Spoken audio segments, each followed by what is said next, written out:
mungkin ibu membayangkan detektif itu kayak yang di TV-TV. Oke. Tapi detektifnya model-model kita ini hanya penyebutan. Kita udah pasti tahu dia ke Bandung umpamanya. Dia ke hotel kemana kan. Nah itu ditungguin udah ambil video. Atau mendatangkan customer kami. Bisa berantem dong? Pasti. Ketika dia berantem kita pergi. Yang penting dibayar. Gitu.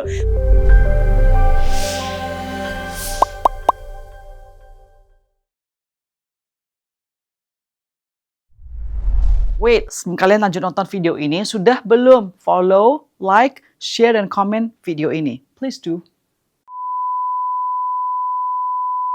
Saya seorang pembaca buku yang senang banget genre crime fiction tentang detektif, dan hari ini ada real life detektif Jubun ya. Apakah ada jurusan khusus menjadi detektif ya di kelas kuliah gitu? Ya, begini Bu guys. Detektif itu yang di Indo ya itu hanya penyebutan, Bu. Hanya penyebutan. Jadi mungkin ibu membayangkan detektif itu kayak di polisi gitu ya. Iya, kayak yang di TV-TV. Atau mungkin kalau di Amerika itu memang ada ya. Jadi ada artinya gini, bedanya begini. Mereka itu punya kewenangan diatur oleh hukum dan undang-undang untuk melakukan investigasi. Contoh ya, detektif itu ketika dia punya kewenangan, dia tunjukin ID card. Kartu detektif, dia datang ke hotel, minta data buku tamu hotel, dia dapat. Itu detektif. Tapi detektifnya model-model kita ini, Bu, itu hanya penyebutan. Ibu juga bisa menjadi detektif. Siapapun dapat menjadi detektif. Contoh. Apakah ini sama dengan private investigator? Oh ya, benar, private investigator. Ya. Alright, sorry. Jadi tapi kamu sendiri, apakah dulu pernah mempelajari suatu hal apa nggak sih akhirnya jadi karir jadi detektif itu? Ya, berawal dari itu ketika saya kerja menyediakan tenaga keamanan. Berarti saya ambil dari agent menyediakan untuk apartemen, untuk mall, untuk bodyguard. Jadi saya punya sumber daya. Jadi outsource security tersebut. Ya, betul. Nah, karena punya sumber daya, jadi ada teman-teman minta bantuan. Pak Jubun bantu dong, cek suami gua ada macam-macam nggak? Dia pergi kemana nggak? Diikuti, dipantau atau diapain begitu. Nah, itu bermulai dari itu, lama-kelamaan permintaannya banyak. Kemudian saya berpikir ini bisnis prospeknya oke juga. Ya udah, kita menjalaninya. I see. Jadi sekarang Pak Jubun masih menjadi orang yang memimpin sebuah investigasi. Betul. Tapi apakah ada tim Bapak juga di bawah Bapak? Ada. Pertama-tama pertanyaan. Tadi kan Bapak bilang sendiri ya bahwa kau bilang istri minta suami dicekin. Jadi dari kasus-kasus Bapak yang pernah hadapi selama ini, apa sih yang paling populer? Ya, sebenarnya tidak ada bedanya. Hanya bedanya ketika yang datang ke kita, public figure yang datang ke kita ini artis, tokoh-tokoh terkenal ya itu menjadi populer. Tapi saya kasusnya ada masa perselingkuhan. Iya. Oh ya? Kebanyakan laki atau perempuan datang ke kamu? Lebih banyak ya perempuan. Ya benar, karena memang lebih banyak bapak-bapaknya nakal ya. Walaupun memang perempuan ada juga, tapi tidak banyak. Pertanyaan saya gini, kalau ketika klien datang ke kamu untuk bilang, coba ikutin suami saya dan lain sebagainya, terus keluar buktinya lah bahwa memang suaminya itu nakal dan lain sebagainya. Tapi kan ya udah itu kan cuma pengetahuan mereka kan. Apa sih mereka harapkan betul dari hasil-hasil investigasi tersebut? Ya sebenarnya mereka datang ke kami, Bu, itu mereka bukan tidak tahu apa-apa. Mereka datang ke kami, mereka udah punya banyak bukti-bukti, udah banyak temuan-temuan. Hanya dia ingin membuktikan, mungkin ingin mendapatkan foto, video, atau mungkin pada momentum yang tepat ketika berduaan dia mau datang gitu, datang ke hotel, datang ke apartemen. Jadi dia hanya menginginkan bukti. Nah, ketika mendapatkan bukti, apa yang terjadi kelanjutannya bagaimana? Kebanyakannya mungkin hanya kepingin tahu, diam-diam, kepingin tahu doang, atau ada juga yang mungkin datang ke pengakuan untuk dia ingin mempertahankan rumah tangga, jadi dia ingin ya pokoknya gue yang berhak deh, you mundur deh gitu.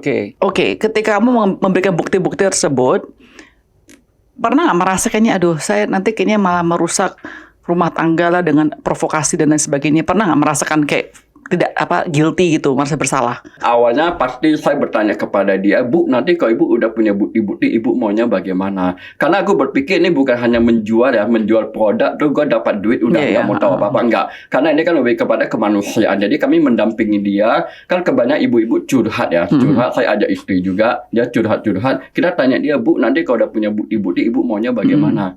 Terus dia tanya, menurut Pak Jubun baiknya bagaimana? Saya tanya, apakah ibu mau gugat harta gono gini? Ada yang kepentingan kepentingannya untuk mendapatkan hak asuh anak. Tapi ada kepentingannya ya hanya kepingin tahu. Nggak apa-apa Bu, nanti ku dampingi, nanti ku temani apa yang terbaik. Loh, maksudnya kamu jadi ikut kasih advice juga setelah Iya, itu? kasih advice. Tapi kamu kan bukan pengacara kan? Bukan, tapi lebih kemanusiaan kasih dia advice bahwa nanti bagaimana berhadapan dengan keluarga, bagaimana mengkomunikasikan itu. Oke, jadi kami advice kebanyakan adalah apa? Apa harus cerai atau bagaimana? Advice-nya itu biasanya adanya pembinaan kerohanian dan pemulihan gitu. Itu kami advice biasanya ke mereka. Iya, Apa kamu seorang yang rohani juga? Iya. Oh, oke. Alright. Pernah nggak kamu menolak sebuah klien karena bisa contoh mungkin cowok teman kamu? Saya pernah menolak tapi bukan karena teman, tapi karena ada hal-hal yang memang gue pikir tidak benar. Contoh ya, ada yang egonya tinggi, dia tuh kepingin mengambil anak. Jadi dia seorang bapak-bapak datang, bapak-bapaknya juga nggak benar karena dia udah punya pacar, tapi dia pun tahu istrinya punya pacar. Jadi dia ingin agar hubungan dia dengan pacarnya berjalan dengan baik dan dia mau mengambil anak-anak. Jadi dia ingin aku membuktikan bahwa istrinya itu punya cowok. Gitu. Nah, saya ketika mengetahui niatnya begitu ya tidak mau. Oke. Ada kasus lain lagi nggak sih kamu pernah menolak gara-gara rasa kemanusiaan gitu, pernah nggak? Oh ya, banyak. Bisa Karena ketika kita melihat customer datang ke kita dengan niat yang tidak baik, dengan cara-cara yang jahat, kita tidak mau. Oke, pernah nggak kamu nolak klien karena kamu takut? Kamu tahu ini orang besar, takut nanti kamu diapa-apain bagaimana? Pernah nggak? Tidak, saya lebih takut kalau kliennya bocor gitu Bu. Apanya bocor? Ketika kliennya datang, kita ngeliat, oh ini emak-emak mungkin bisa bocor gitu ya. Jadi nggak aman. Apa maksudnya bocor? Artinya dia tidak dapat menjaga kerahasiaan. Artinya dia datang ke kami, tapi data-data kami ini akan dipakai untuk konfrontir, untuk cekcok, untuk berantem dengan suaminya. Loh, tapi kan pasti Pak, pasti bakal dipakai bukti-bukti ya, tersebut tapi kan? Penggunaannya kan mesti bijaksana Bu. Ya, jadi ibu kalau mau menggunakan bukti-bukti ini, oke kita discuss dulu. Tapi jangan membabi buta, jangan diposting di media gitu loh. Makanya jangan diposting di media ya. Kadang-kadang ada temuan-temuan dikit diposting di YouTube. Kita nggak mau, oh Bu, mohon maaf Bu, kalau gitu kita nggak bisa bantu. Tapi kalau kamu orang besar, kamu nggak takut? Enggak juga. Justru orang besar yang lebih takut kepada kita, Bu. Karena kita orang kecil. Takut ke expose gitu ya? Iya. Oke, pernah nggak kayak gini? Saya cuma hipothetical ya.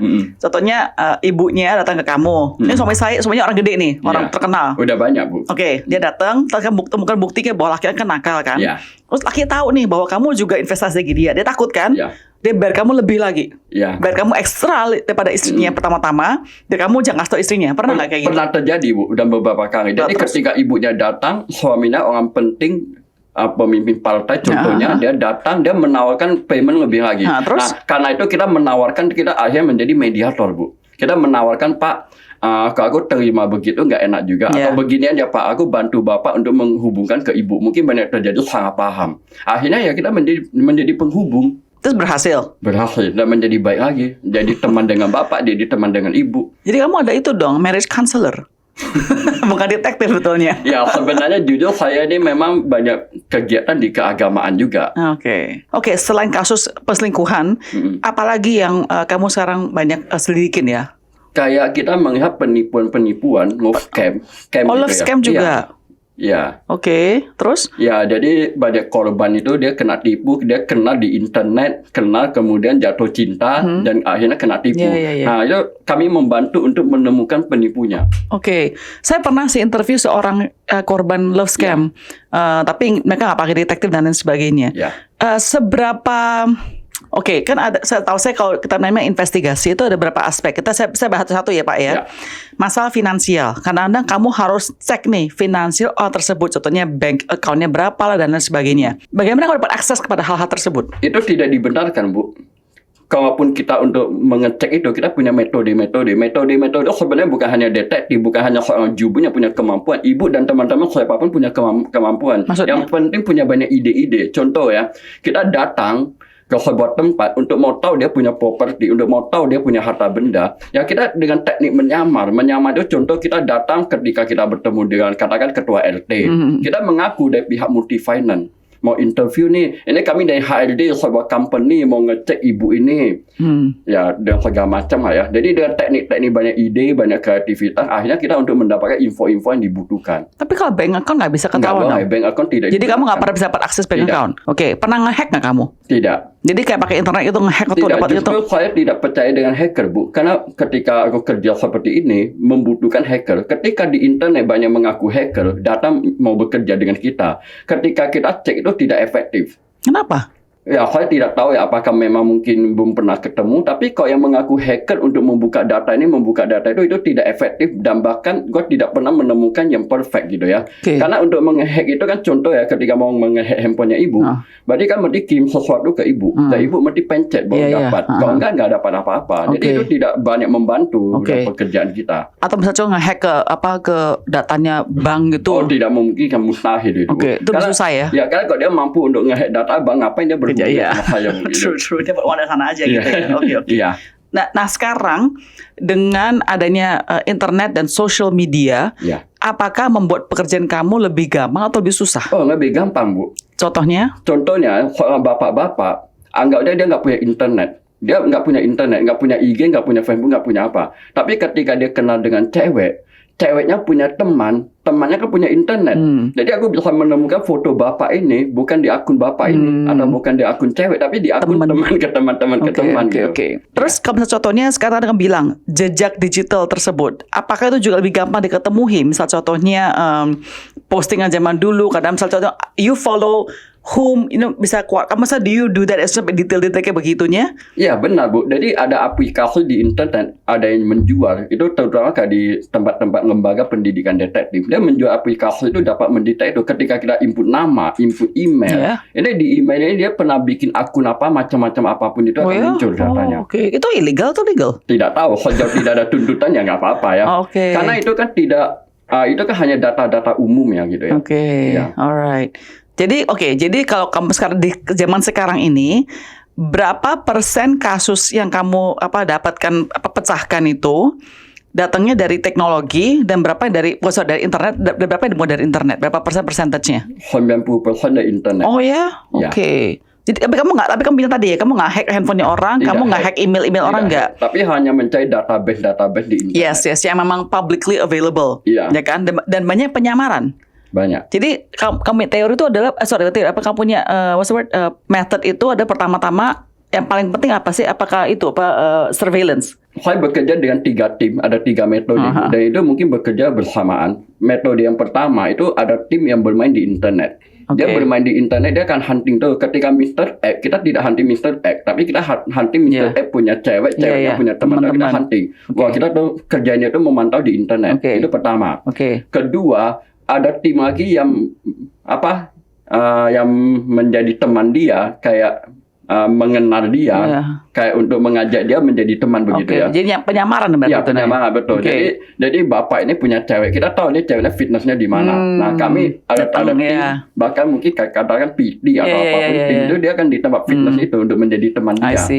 Menjadi teman dia, punya kemampuan berkomunikasi, mendapatkan banyak info. Ya, kemudian yang terakhir baru tim pengintai. Pengintai itu artinya bukan intai 24 jam tiap hari diikuti, bukan. Kita udah pasti tahu dia ke Bandung umpamanya. Dia ke hotel kemana kan. Nah, itu ditungguin udah ambil video. Atau mendatangkan customer kami. Bu, ini Bapak udah check-in, Bapak udah ada di hotel, apakah Ibu mau datang? Apakah Ibu kuat mentalnya? Kalau kuat ya datang aja, Bu, gitu. Oh ya? Kamu mengajukan mereka datang gitu aja? Iya, mengajukan mereka datang untuk melihatnya. Bisa berantem dong? Pasti. Ketika dia berantem kita pergi. Yang penting dibayar, Bu. Gitu. Boleh tahu nggak sih kamu punya rate itu minimum berapa, mulai dari berapa starting rate? Macam-macam ya. Ada yang mungkin hanya 15 juta, ada 7 juta. Ya. 15 juta tuh all in? Tidak juga. Bertahap-tahap. Tergantung, Bu. Kadang 15 juta sampai kita dapatkan di apartemen. Ada yang 15 juta hanya mengetahui ceweknya yang mana. Ya. Oke. Tergantung kebutuhannya bagaimana. Kalau misal contohnya orang tiba-tiba menghilang. Ya. Kamu bisa cari kayak begitu juga? Iya, Bu. Coba saya pernah interview orang loh. Saya pernah interview orang, dia punya adik tiba-tiba menghilang, nggak ada kabar. Iya. Tapi kok aneh, maksudnya kan orang-orang polisi pun udah nyari nggak ketemu.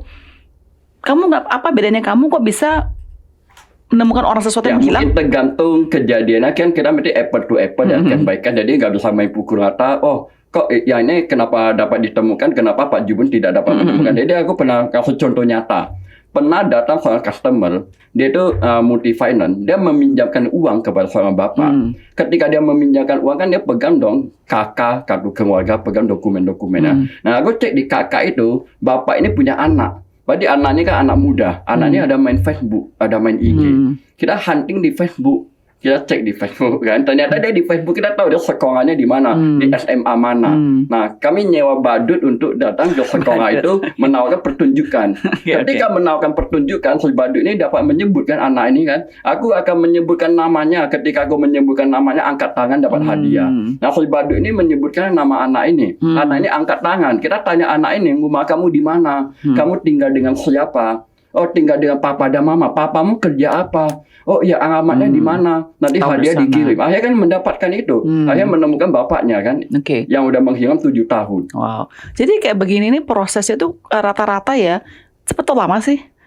Tergantung. Soalnya nanti kan penyamaran kan bakal tuh kan perlu waktu untuk membangun hubungan ya, untuk deket-deketin, biar bisa ngobrol, bisa open gitu kan, perlu waktu, nggak bisa tiba-tiba satu hari langsung ketemu langsung ngobrol kan. Jadi berapa lama sih prosesnya? Tergantung, Bu. Kalau untuk mencari orang hilang itu kadang-kadang 3 hari dapat, tapi kadang-kadang ada 2 tahun nggak ketemu-ketemu juga. Gitu ya, oke. Pernah nggak sih misal contohnya, ketemu satu fakta nih ya. Aduh, faktanya benar akan sangat menyakiti istrinya contohnya. Udah deh yang ini saya nggak usah kasih tahu. Jadi cuma kasih gambarannya, tapi nggak kasih tahu spesifiknya gitu. Itu pada umumnya kita mesti open ya, terbuka. Jadi di awal kan kita udah janjian ibu membutuhkan bukti-bukti apa. Jadi apapun itu kita akan kasih tahu dia. Kadang-kadang ada ibu-ibu juga ngomong, aduh Pak Jubun aku tidak kuat Pak gitu. Ini bapak lagi di hotel Bu, apakah ibu mau datang? Aduh aku benar-benar nggak kuat. Kalau gitu ya udah nggak apa-apa, biar anak buahku ambil video aja. Ketika videonya dapat, dia ngomong, Pak jangan WA ke gua nggak kuat untuk melihat itu. Ya. Jadi tergantung kliennya. Iya. Kan kadang-kadang memang ada investigasi dari pihaknya Anda, tapi juga kadang-kadang kan ada privacy, right? Jadi apa sih balance-nya nih antara privacy sama investigasi? Contohnya privacy yang bagaimana, Bu? Misalnya katanya videoin orang kayak begitu, kan berarti kan melanggar privasinya orang tersebut dong. Iya. Memang ada hal-hal yang mungkin kita udah ngerti ya ketentuannya. Kayak diam-diam pasang GPS itu kan tidak dibenarkan. Kita tidak melakukan itu. Kalau gitu kamera hidden kamera nggak boleh dong? Nggak boleh. Kita nggak menggunakan gitu. itu. Kita nggak menggunakan itu. Jadi kita ini hanya ketika memang targetnya udah pasti di tempat, kita videoin dia. Tapi itu juga urusan kekeluargaan, hanya atas permintaan pihak keluarga, Bu. Oh, jadi misal contoh gini, saya nggak ada hubungan sama orang ini. Saya cuma iseng doang aja, itu nggak boleh. Oh. Jadi kamu cuma terima klien kalau ada hubungan keluarga. Iya betul, untuk anaknya, untuk suaminya, untuk istrinya. Iya. Pak Jubun sebagai pendiri Asia ya, itu Aman Sentosa Investigation Agency. Jadi kelompok detektif-detektif di Indonesia, benar? Iya. Bagaimana caranya kalau seseorang mau jadi private investigator? Dia harus dari mana nih karir ini? Ya, siapapun is oke. Ketika kenal, ketika saya membaca, dia punya kemampuan, punya kecerdasan, punya IQ yang tinggi, is oke. Nanti kita training. Tapi maksud saya, apakah ada satu karakter atau satu skill yang perlu dipunyai orang tersebut untuk menjadi satu orang good investigator apa? Ya, pada umumnya yang penting kan jujur. Yang penting kan dia cerdas ya. Jadi dia pintar bermanuver gitu, Bu ya. Jadi ketika kita kenal, ketika kita ajak dia ngomong, kita tahu oh ini berbakat nih jadi detektif gitu ya. Yang seperti Ibu Gen bertanya seperti ini, ya berbakat jadi detektif kan. Terus orang itu nggak sih kayak ini harus pengen tahu, kayak pengen kepo gitu. Itu pengen curious, kayak pengen tahu itu satu karakter yang bagus nggak sih untuk jadi seorang investigator? Itu justru tidak baik. Oh ya? Kita mengkhawatirkan. Kenapa? Ya, karena ketika dia terlalu kepo, itu takutnya dia tidak dapat bekerja profesional. Oh, jadi nggak objektif lagi gitu ya? Iya, iya benar. Sekarang di member Asia ini berapa detektif di Indonesia sih, Pak? Saya banyak mempekerjakan tenaga freelance, itu tidak banyak. Itu ketika saya butuh, saya pakai dia. Saya punya daftar-daftar. Ketika ada kerjaan di mana saya kontak hubungi, mereka kerja, gue bayar. Habis itu nggak ada lagi. Nanti ketika ada gue hubungi, mereka kerja, gue bayar. Tapi maksud saya di seluruh Indonesia itu apakah profesi detektif ini populer dan apakah banyak yang jadi detektif? Tahu nggak Bapak data-data tersebut? Cukup banyak. Cukup banyak. Jadi pada umumnya mereka itu ketika kita hubungi, kamu bantu gua ya, datang ke hotel, kamu standby, nanti ketika targetnya ada, kamu videoin, kamu itu kan detektif juga ya. Itu detektif juga. Ya, detektif juga. Tapi pada umumnya kita kerja kan kita punya tim media, tim yang untuk pantau di internet, ada tim yang untuk berhubungan, ya itu 7 atau 8 orang begitu. Oh gitu. Tapi Bapak punya salah satu yang terbesar di Indonesia ya? Lumayan. Oke, dan Bapak itu mengcover seluruh Indonesia atau bahkan sampai ke luar negeri? Luar negeri juga. Oh ya? Ya, karena detektif itu punya komunitas, Bu. Jadi kami bergabung di komunitas detektif, membayar annual fee tiap tahun. Kami punya membership, dapat menghubungi berbagai negara anggota. Oke. Ya, jadi ketika butuh bantuan apa, hubungi dia bantu. Kalau gitu kenapa susah banget ya?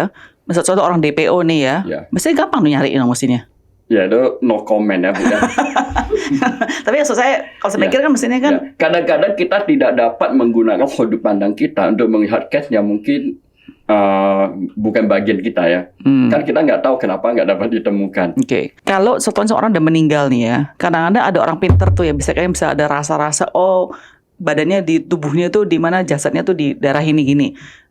Apakah Bapak dan tim Bapak bisa menemukan orang-orang yang dibunuh terus dibuang kemana gitu?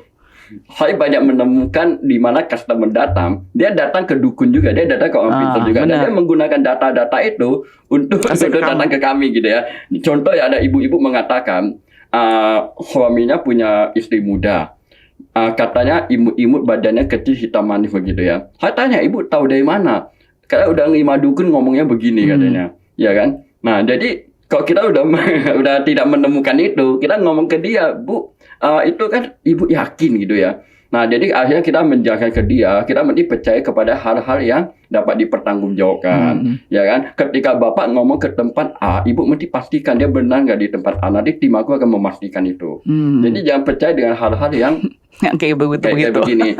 Nah, kalau orang meninggal itu kemudian tidak ditemukan, kita mesti memastikan dulu dia meninggal atau tidak meninggal. Gitu. Nah, itu ada hal-hal yang memang bukan ranah kita, itu pihak yang berwajib. Oh gitu ya? Jadi Bapak bukannya handle-nya kayak, maksudnya Bapak nggak pernah handle kasus demikian dong? Nggak pernah. Oke, jadi Bapak sama masih ada company itu nggak? Tadi Bapak bilang yang security masih ada atau tuh? Ada. Jadi masih ada itu dan juga detektif tersebut. Iya. Terus Bapak akan itu nggak apa mungkin bikin film kan, buku tentang itu? Saya udah pernah ditawarkan untuk main film, Bu, gitu. Oh wow. Jadi saya pernah ditawarkan sebuah pihak. Jadi dia bilang, Pak Jubun, kita mau bikin film tentang detektif. Jadi daripada bintang filmnya yang belajar jadi detektif, mending Pak Jubun yang belajar jadi aktor kayak gitu ya. Terus? Jadi saya diajak ini, udah sampai 2 kali meeting, 3 kali meeting. Saya pikir-pikir juga, kalau gue udah jadi bintang film, nanti customer gue kabur ya. Jadi wah, ini Pak Jubun udah jadi bintang film. Bahkan ini udah banyak mengatakan nih, Pak Jubun udah jadi pendeta, customer gue udah pindah kemana-mana gitu kan. Padahal enggak. Jadi kita mesti fokus kepada pekerjaan kita fokus kepada bidang kita. Jadi yang bukan bidang kita nggak mau lah gitu. Dan kayaknya mereka juga takut misalnya Bapak terlalu itu ya, terlalu dari aktor, mereka takutnya Bapak nanti spill nama-nama dan lain sebagainya, benar nggak sih? Oh enggak, itu kita janji. Makanya, maksudnya kan mereka takutnya itu pasti orang kalau detektif itu kan. Tapi kan setelahnya detektif tuh nggak semuanya kayak Bapak kan. Karena ada yang suka gosip gitu-gitu kan. Bapak kayak gitu gosip-gosip nggak? Enggak, kita jaga dengan baik. Nggak bisa tuh kayak sama istri? Enggak juga. Oh ya? Enggak juga. Jadi istri juga menghargai pekerjaan kita, dia nggak pernah tanya. Oh ya? Ya, hanya kalau memang ada ibu-ibu yang mau curhat, mau ajak ketemu, untuk menghindarkan hal-hal yang tidak diinginkan, saya ajak istri. Dan kalau ada cewek mau ajak ketemu, saya pasti ajak. Karena opposite sex ya. Karena kan banyak juga ya ibu-ibu yang patah hati, jatuh cinta, kadang banyak curhat, bahaya juga kan. Iya, Bapak tuh pendeta juga. Iya. Oh, oke. Sebagai pendeta dengan biblical teachingsnya, pernah nggak sih yang Bapak merasa kayak bertentangan dengan Bapak punya pekerjaan? Tidak, justru awalnya saya dilema juga. Waduh, ini bagaimana? Akhirnya saya berpikir pekerjaanku udah benar, udah mantap, Bu. Karena membuka fakta. Justru bagaimana kita mentor mereka, Bu. Jadi bukan hanya kita membuka data, membongkar fakta itu bukan, tapi kita juga mentor dia, Bu. Bagaimana Ibu mesti dapat mengampuni Bapak gitu. Atau kalau Ibu izinkan kenalkanku kepada Bapak dengan berbagai modul, tentu nggak mengaku sebagai detektif ya. Nanti Ibu kenalkan ke Bapak, biar aku ajak Bapak bicara gitu. Nanti percaya Bu, Bapak akan bertobat seperti itu. Dan trennya sekarang dengan Bapak punya kasus, apakah menunjukkan tambah banyak orang selingkuh? Benar, Bu. Makin tahun makin meningkat. Penipuan, perselingkuhan makin banyak. Itu yang top 2 cases itu? Iya, top itu. Penipuannya love scam atau penipuan financial? Love scam. Love scam. Jadi berarti berhubungan tentang hubungan ya? Iya. Kenapa menurut Bapak? Karena kan begitu muda ya, orang bisa jatuh cinta, beda dengan zaman-zaman kita dulu. Mungkin ketika jatuh cinta kan di tempat kerja. Ketika jatuh cinta kan karena banyak bertemu ya. Ini via internet itu hanya komen-komen dikit, hanya nge foto, kemudian WA itu bisa jatuh cinta, Bu. Nah, itulah membuka peluang terjadinya penipuan itu. Jadi dia bakal mengkomplementari Bapak punya pelayanan dong. Iya. Bahwa di dunia ini sekarang banyak perselingkuhan dan penipuan. Bapak harus antidotnya harus firman Tuhan gitu kali ya. Iya. Iya. Oke. Satu hal lagi Bu, satu poin. Kita identitasnya terbuka. Banyak orang berpikir detektif kok open banget. Detektif kenapa datang ke tempatnya nggak pakai topeng gitu ya. Nah, justru ini penting Bu, penting. Karena customer itu datang ke kita, kan dia mempercayakan banyak hal penting, ya kan, aib rumah tangganya, apapun dia percayakan kepada kita. Ya fansnya kita juga mesti open. Gua ini Jubuno gitu. Ini nama gue benar loh. Nah, artinya dia percaya sama gue juga percaya kepada dia. Bahwa akhirnya kan lebih aman ya Bu ya. Tidak mungkin kita berani mempercayakan hal-hal kepada orang yang tidak kita kenal. Kita tidak tahu dia siapa, tapi kita mesti membuka aib rumah tangga kita. Jadi buat Bapak, profesi detektif ini number one adalah betulnya trust ya. Iya. Nggak boleh sembarangan ember ngomong sembarangan. Iya. Nggak boleh spill sana sini, ya kan? Jadi orang tersebut harus percaya bahwa Bapak akan menutupi masalah tersebut jadi cuma antara perempuan Anda sama pelakunya tersebut gitu aja ya. Iya, benar. Oke. Jadi kalau Bapak sering paling ketemu tuh orang perselingkuh tuh di mana? Tergantung. Atau pedal sekarang mungkin. Ya pedal ada ya benar pedal sepeda waktu zaman Covid itu juga. Oke. Ya di fitness juga. Oke. Tapi mana yang paling populer tempat untuk perselingkuhan? Yang paling populer itu memang di tempat-tempat fitness, gym. Oh ya? Iya. Oh. Nah, tapi kalau tergantung kalau bapak-bapak ekonominya menengah ke atas, itu kan dia nyewain apartemen gitu ya buat ceweknya. Terus mereka bertemu hanya per mungkin 1 bulan ketemu 2 kali. Nanti ngomong ke istrinya, bapak pergi ke luar kota nih, pergi kemana gitu. Nah, ternyata dia pergi ke tempat ceweknya. Oke. Jadi kalau bapak punya kantor bahkan ada middle up dong sih dong? Ya middle up. Kalau middle lo kemana mereka? Ya makan bakso begitu ya. Mungkin kerja di kantor habis pulang kerja pergi makan bakso gitu ya. Sebenarnya untuk mengungkap ini kan biayanya kan lumayan juga ya. Jadi pernah ibu-ibu datang bertanya, Pak Jubun ini suami gua udah pergi, kemungkinan pergi dengan ceweknya udah 2 tahun. Apakah Pak Jubun dapat menemukan dia? Ketika gua buka harga dia berkata, ya udah nggak Pak, biarkan aja gitu. Oke. Dan kebanyakan orang-orang ini sudah berapa lama sih nikahnya? Tidak ada jaminan Bu. Ada yang menikah 2 tahun udah begitu. Ada yang belum menikah lagi pacaran udah hampir menikah ya begitu juga. Ada yang menikah udah 20 tahun ya begini juga. Oke, Bapak bisa do background check nggak? Bisa. Soalnya kayak contoh orang takutnya gini loh. Oke, mau pacaran nih ya. Takutnya cowok ini misal contohnya pernah mukul. Itu kan kadang susah dapetin faktanya kayak begitu. Banyak permintaan begitu, tapi bukan gini. Konteksnya bukan untuk mengatakan karena dia pernah mukul, jadi mending putus sama dia. Karena udah membuktikan dia pernah mukul, nggak pernah mukul kan nggak gampang juga ya. Biasanya kita membuktikan gaya hidupnya Bu. Jadi ketika dia suka bohong atau tidak, ketika dia ngomong kepada pacarnya dia kerja di tempat A, dia pergi ke tempat B, ditugaskan sama bosnya kemana, kita cek benar atau tidak. Kita cek tempat-tempat yang dia kunjungi, aktivitas dia, kan ketahuan itu. Wah, apakah ini memang layak dipertahankan atau tidak. Untuk pasangan muda ya yang nyari pacar atau nyari suami atau istri, apa sih red flag terbesar yang kalau orang yang melakukan hal tersebut, lifestyle-nya apapun juga, kalau dia suka kayak begini, itu adalah red flag apa saja? Ya, awalnya saya minta itu yang penting keterbukaan. Ketika you berpacaran dengan dia untuk ke jenjang pernikahan, kalau dia tidak terbuka, tidak open, itu dipertanyakan. Contoh handphone. Kalau handphone itu di password, you nggak diizinkan untuk melihat. Handphonenya dipegang tuh dengan alasan privasi atau macam-macam, pokoknya nggak diizinkan. Itu tanda tanya. Makanya keterbukaan itu penting dibangun. Ketika keterbukaan itu tidak ada, maka potensi macam-macam itu ada. Terus apa lagi?